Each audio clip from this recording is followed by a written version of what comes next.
Today I wanted to talk about how to fix hypermobility in students or double jointedness. I know it's a huge conversation in the world of piano teaching and probably music teaching in general, but a lot of piano teachers struggle to know how to fix double jointedness or how to work with that. And I kind of stumbled across some ways on how to fix this problem. And one of the ways is I use slime.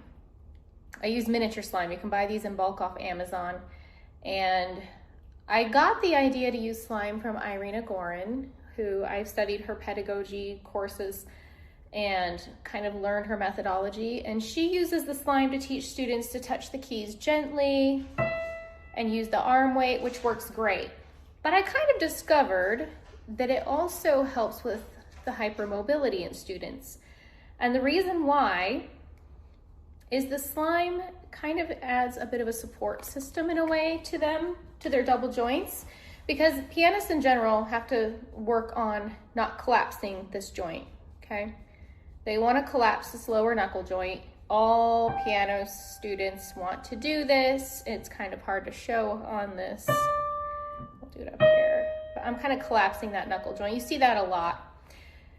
Double jointed students, however, have the issue of collapsing in and out, plus all the other joints up here. I have one student who's extremely hypermobile and her hand collapses at every joint. So what I do with my students is I give them a bottle of slime. We set it on the key and I have them practice just pushing into the slime in the bottle. And what it's doing is basically the same thing as what Irina's goal is to teach them to touch the keys gently without pushing and slamming into the key. But I've discovered that the slime, because it helps support the joints, helps the student learn to feel what a supported finger actually feels like on the piano. And what it does is it teaches them how to control that hypermobility so that they can now approach the piano and keep all of the knuckle joints exactly where they need to be. It takes months of this, I've found, to really train them.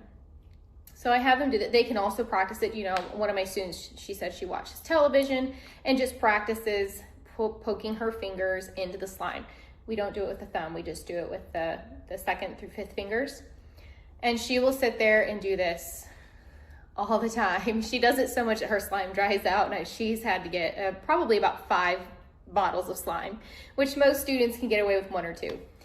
But it's really helped her significantly. I've watched her hands grow into the ability, to the ability to be able to control that collapsing. I don't like to use the word strengthen the fingers because that's not what we do and that's not what happens. She is learning, and I have several students like this, they're learning to control these joints so that they don't collapse. The putty is one way to help them start that process. Another way to help them is do not use 5-finger patterns. Do not start them in method books with 5-finger patterns. All that does is increase the tension, and tension increases wanting to press and push into the keys, which just exacerbates that hypermobility. Start with 1 finger. Usually I start with finger 3, and I teach them how to approach the piano in a way that they just simply learn how to balance the arm on the fingertip, okay? And not really the tip, it's more the pad of the finger behind the nail, but what they're doing is learning how to align the arm, the wrist, and the hand over the finger so that they are dropping into the keys as opposed to hammering or pushing into the keys. This also works for students who are big pushers into the piano keys. They will collapse regardless if they're hypermobile.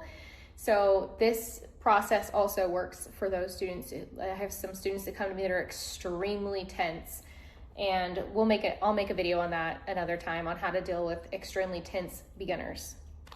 But this is a method that I use with them. I teach them how to align the arm, the wrist, the hand, and the finger so that everything functions and works together, and they learn to balance on that finger without collapsing. Then we move to 2nd finger, and then 4, and then we go out to pinky, where pinky I have them bring the elbow out just slightly, and that helps keep pinky from wanting to collapse. If we don't bring the elbow out, pinky does this, or I see them extra curl and kind of play on the nail, just bring the elbow out slightly to line up the arm and the hand so it's this kind of alignment versus cocking the wrist like this. And then the thumb is a completely different thing. I don't really have any issues with my hypermobile students and their thumbs. I teach them what I call wave at the piano, where we throw the thumb into the key at an angle, and that seems to prevent them from wanting to collapse and push the thumb. So those are some ways that I work with my students on hypermobility at the piano. You can also take the putty and just have them practice tapping and have them practice pushing to see at what point the finger wants to collapse. It's hard for me to demonstrate because I'm not hypermobile, but if I push hard enough, my finger actually starts to bend back. And if I do this, then it's clear to see that I'm doing what I call cat claw. And my students in my studio know, no cat claws. We do not do that. So you can use the top of the bottle and just have them tap and have them gently learn that just tapping is sufficient pressure. We don't ever push the fingers into the key. And in fact, we don't ever isolate the fingers either. We use the whole arm and rotate into each key. So if you're teaching them to use arm weight, to drop into the keys, to not push into the keys, and teach them rotation and alignment, plus use the putty, it should fix the hypermobility in your students within a matter of, I would say, a few months to maybe 6 months. My student I'm currently working with, I have never seen someone as hypermobile as she is. We have worked on this for about a year, and I am seeing progress, but some people take longer. She's extremely hypermobile in her joints. She can do things with her hands that are wild. So it's taken us longer to work on hers, to fix hers, but a lot of students that I have worked with are more mild and they don't take quite as long. And the other important thing for them to remember is to feel like they have a bubble in their hand so that they have a dome shape here, and they're not doing this, because if they're doing this, it's going to make it harder for them to control these joints, and they will want to collapse those joints just because they are collapsing the knuckle bridge here. So I tell them pretend like they have a bubble in their hands that they do not want to pop. That prevents them from wanting to squeeze and develop the cat claws. And it also prevents them from wanting to do this because then they smash their bubble. So those are a few things that I use with my hypermobile students at the piano to fix that. If you have other things that have worked, leave them in the comments below. Otherwise, try this out and see if it works for yours.